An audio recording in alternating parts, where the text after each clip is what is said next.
क्या आप मेरी बीवी से शादी करेंगे? कब आऊं मैं अपनी बीवी का रिश्ता लेकर? क्यों चौंक गए ना आप सब भी ये शब्द सुनकर? जी हाँ, पूरा वार्तालाप ध्यान से सुनिएगा, फिर अपने सुझाव कमेंट के जरिए जरूर दीजिएगा। मुझे आपके कमेंट्स का बेसब्री से इंतजार रहेगा। चैनल को सब्सक्राइब करना मत भूलिएगा ताकि मेरी आगे आने वाली वीडियोस की अपडेट्स आप सभी को लगातार मिलती रहे। तो चलिए शुरू करते हैं इस प्रसंग को। अंत तक सुनिएगा मेरे इस प्रसंग को। हेलो, क्या आप मेरी बीवी से शादी करेंगे? वो आपसे बहुत प्यार करती है और उसका कहना है कि आप भी उससे बहुत प्यार करते हैं। आप तो मेरी बीवी को मिसेस श्रीवास्तव कहकर भी पुकारने लगे हैं। तो बताइए, कब तक विवाह करना चाहेंगे आप? मैं उसे तलाक देने को तैयार हूं। मैं उसे तलाक देने को तैयार हूं। हेलो हेलो, अरे आप कौन बोल रहे हैं? किसकी बात कर रहे हैं? दूसरी तरफ से आवाज आई। मैं नमिता का पति आकाश बोल रहा हूं। आकाश बोला। नमिता? कौन नमिता? मैं किसी नमिता को नहीं जानता। आपने शायद गलत नंबर डायल किया है। Wrong number please. दूसरी तरफ से आवाज आई। नंबर तो मैंने सही डायल किया है। आकाश बोला, नंबर तो मैंने सही डायल किया है और बात भी मैं उसी व्यक्ति से कर रहा हूं जो पिछले 1 बरस से मेरी पत्नी नमिता से घंटों फोन पर बतियाता है। मैं सही व्यक्ति से बात कर रहा हूं जो पिछले 1 बरस से ज्यादा हो गए हैं मेरी पत्नी से लगातार घंटों फोन पर बतियाता है और मौका मिलने पर कभी कभी मेरी पीठ पीछे उससे मिलने भी चला आता है। और अब तो बात यहां तक आ चुकी है कि आप उसे अपना नाम तक देने को तैयार हो गए हैं, यानी कि अब आप उसे मिसेस श्रीवास्तव तक बोलने को तैयार हैं। क्यों? यही बोलकर ही आपने मेरी पत्नी को झांसे में लिया है ना? यही बोलकर आपने मेरी पत्नी को झांसे में लिया है ना? मगर वो बेवकूफ क्या जाने कि उसका शारीरिक शोषण करने के लिए आप जैसे लोग ऐसी मासूम मगर बेवकूफ औरतों को अपना शिकार बनाते हैं। क्या मैं आपकी नीयत समझता नहीं कि आप सिर्फ टाइम पास कर रहे हैं उसके साथ, मगर उस बेवकूफ को कौन समझाए? वो तो आपके साथ बिताए उन पलों को ही अपनी जिंदगी के सबसे खूबसूरत पल मान रही है।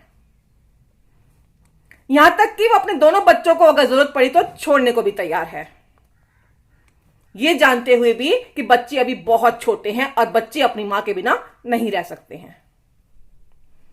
अपने घर को मैं पल पल टूटते हुए बिखरते हुए अपनी ही आंखों के सामने देख रहा हूं और चाहकर भी कुछ नहीं कर पा रहा हूं। चाहकर भी कुछ नहीं कर पा रहा हूं।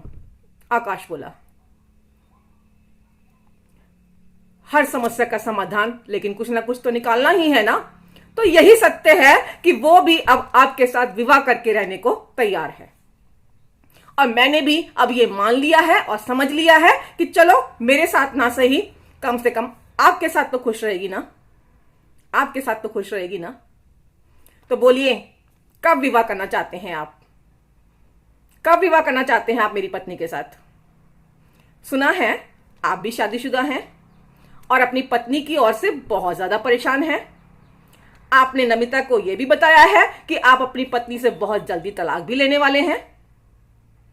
आप अपनी पत्नी से बहुत जल्दी तलाक लेने वाले हैं और उसके बाद नमिता और आप साथ साथ रहेंगे, लेकिन तब तक ऐसे ही आप दोनों छुप छुप कर मिलते रहेंगे। छुप छुप कर मिलते रहेंगे। क्यों? ऐसा ही कुछ सोचा हुआ है ना आपने श्रीवास्तव साहब? दूसरी तरफ से सन्नाटा पसरा हुआ था। आकाश ने फिर से बोलना शुरू किया। मैं खुद आपका विवाह अपनी पत्नी नमिता से करवाने को तैयार हूं। मुझे उसकी खुशी चाहिए, बस, और कुछ नहीं। अगर वो आपके साथ विवाह करके खुश रहेगी तो मैं खुद उसका विवाह आपके साथ करवाऊंगा। मगर मैं अभी इसके लिए तैयार नहीं हूं। दूसरी तरफ से आवाज आई। मैं अभी इसके लिए तैयार नहीं हूं। आई मीन टू से नमिता के साथ विवाह करना मेरे लिए पॉसिबल नहीं है। मेरे बच्चे हैं, पत्नी है, सोसाइटी में अच्छा नाम है और अपनी पत्नी से मुझे अभी फिलहाल कोई शिकायत भी नहीं है। हाँ, नमिता के साथ कभी कभी टाइम स्पेंड करना, उसे बातें करना मुझे अच्छा लगता है, मगर नमिता से शादी करने की बात मैं कल्पना में भी नहीं सोच सकता। नमिता से शादी करने की बात मैं कल्पना में भी नहीं सोच सकता। आपकी पत्नी है, आपके बच्चे हैं, समाज में आपका नाम है, तो क्या आपने एक बार भी सोचा कि जिस झूठ की बुनियाद पर आपने सपनों का महल नमिता को दिखाया है, जब ये चकनाचूर होगा तो क्या होगा? नमिता का क्या होगा? आकाश चिल्लाया। क्या नमिता के अपने बच्चे नहीं हैं, पति नहीं है, घर परिवार नहीं है, समाज में उसकी प्रतिष्ठा नहीं है, समाज में वो प्रतिष्ठित नहीं है? क्या एक बार भी आपने उसकी इज्जत के बारे में, उसके भविष्य के बारे में सोचा? आकाश उत्तेजित होकर बोल रहा था। आपको शर्म आनी चाहिए, आपको शर्म आनी चाहिए ऐसा घृणित कार्य करते हुए। कितना बड़ा नासमझी वाला कदम उठाया है आपने अपने स्वार्थ को पूरा करने के लिए। उम्र से परिपक्व हैं आप, उम्र में बहुत बड़े हैं आप नमिता से। अरे एक बार तो अपने गिरेबान में झांक कर देख लेना चाहिए था। 2 पल के अपने स्वार्थ सुख के लिए आप एक साथ कितनी जिंदगियां बर्बाद करने चले थे। मैं अपनी पत्नी नमिता से बहुत प्यार करता हूं, मैं अपनी पत्नी नमिता से बहुत प्यार करता हूं, अपने बच्चों से भी बहुत प्यार करता हूं। अपनी आंखों के सामने अपने घर को टूटते हुए मैं लगातार देख रहा हूं, पल पल टूटते हुए देख रहा हूं। बताइए क्या करूं मैं, बताइए क्या करूं मैं? कुछ देर, कुछ पल मौन रहने के बाद आकाश फिर से बोलना शुरू किया।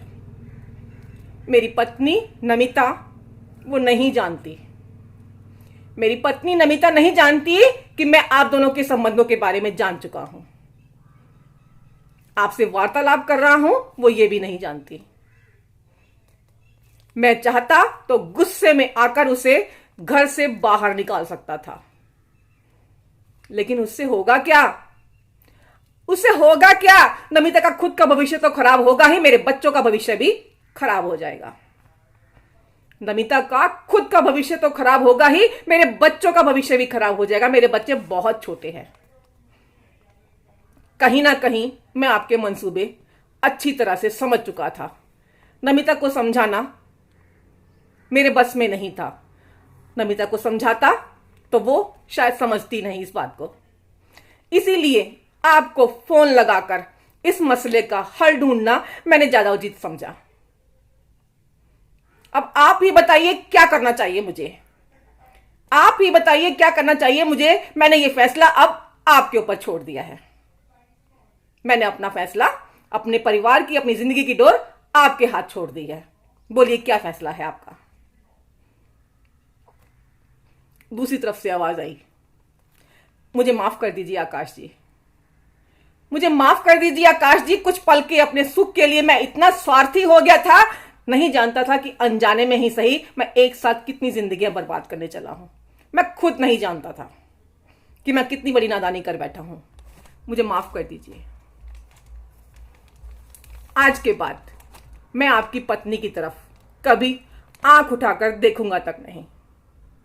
रिश्तों के सही मायने क्या है, प्यार की क्या परिभाषा होती है, आज सही मायनों में आपने मुझे सिखा दिया है।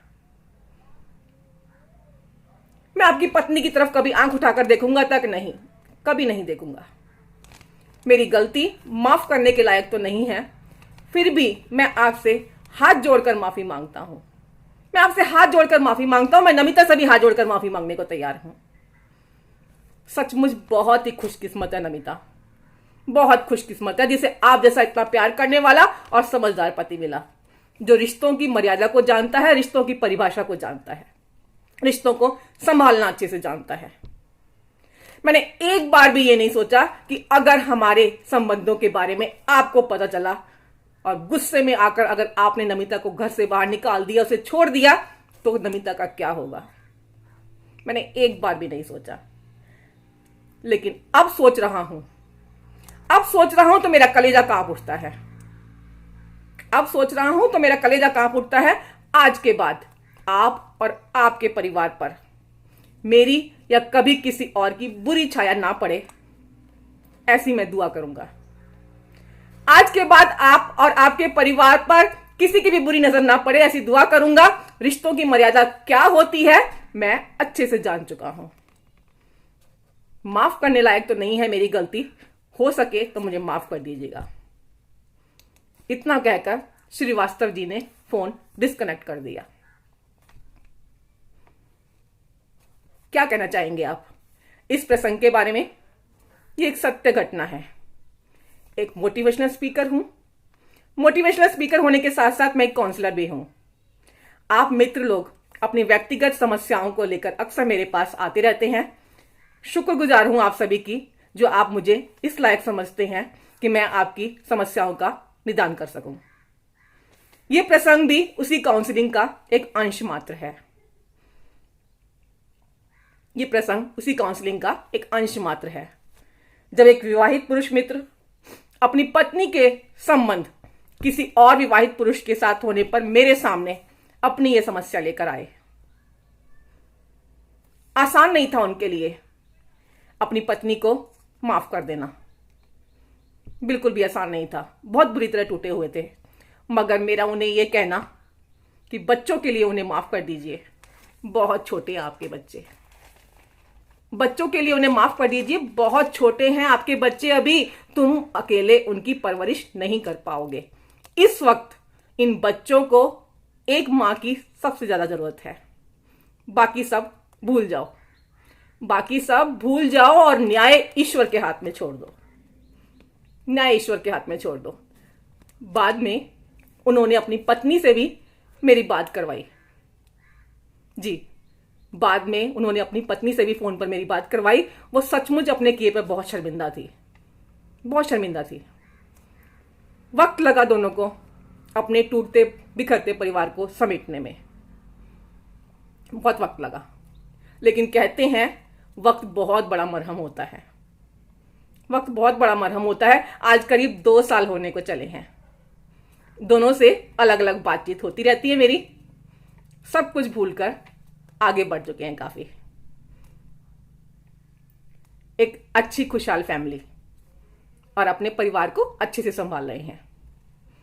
लेकिन जहां तक मैं जानती हूं, समझती हूं, जब दोनों से अलग अलग बातचीत करती हूं, अलग अलग जब बातचीत करती हूं, तो उनके दोनों के अंदर एक टीस रहती है हमेशा। ये बात मैं अच्छे से जानती हूं, समझती हूं कि अगर प्रेम शब्द में दरार पड़ जाए, विश्वास में दरार पड़ जाए, तो गांठ जरूर पड़ जाती है, जरूर पड़ जाती है। यही कहना चाहूंगी मैं महिला मित्रों से भी और पुरुष मित्रों से भी। झूठ की बुनियाद पर स्वार्थी रिश्ते कृपया मत बनाइए। झूठ की बुनियाद पर स्वार्थी रिश्ते मत बनाइए। अगर सचमुच आपके दाम्पत्य जीवन में दरार पड़ चुकी है तो ये नहीं कहूंगी कि सहते रहिए, आप ये नहीं कहूंगी कि सहते रहिए। एक वक्त तक एडजस्ट करने की कोशिश कीजिए, लेकिन अगर पानी अगर सर से ऊपर हो जाए तो उन्हें समाप्त करते भी देर मत लगाइए। अगर उन्हें निभाना मुश्किल हो जाए तो उस रिश्ते से अलग हो जाना ही बेहतर है। रिश्ते से अलग होने के बाद आप अपने लिए बेहतर साथी की तलाश करें, वरना हर पति आकाश हो ये जरूरी नहीं है। हर पति आकाश हो ये जरूरी नहीं है। बाकी आप सभी समझदार हैं। क्या कहूं इसके आगे, आप सभी समझदार हैं। आप सभी मित्रों की क्या राय है इस बारे में? लाइक कमेंट करके अपने विचार मुझे जरूर भेजिएगा। लोगों में, खास करके महिलाओं में ये जागरूकता अगर फैलाना चाहते हैं तो मेरी इस वीडियो को आगे जरूर शेयर कीजिएगा, ताकि अधिक से अधिक लोग मेरी वीडियो को सुन सकें, समझ सकें और एक बेहतर निर्णय ले सकें, अपनी जिंदगी की कश्मकश से बाहर निकल सकें। चैनल को सब्सक्राइब करना मत भूलिएगा, ताकि मेरी आगे आने वाली वीडियोस की अपडेट्स आप सभी को मिलते रहे। वीडियो को समाप्त करती हूं। जय श्री कृष्णा दोस्तों।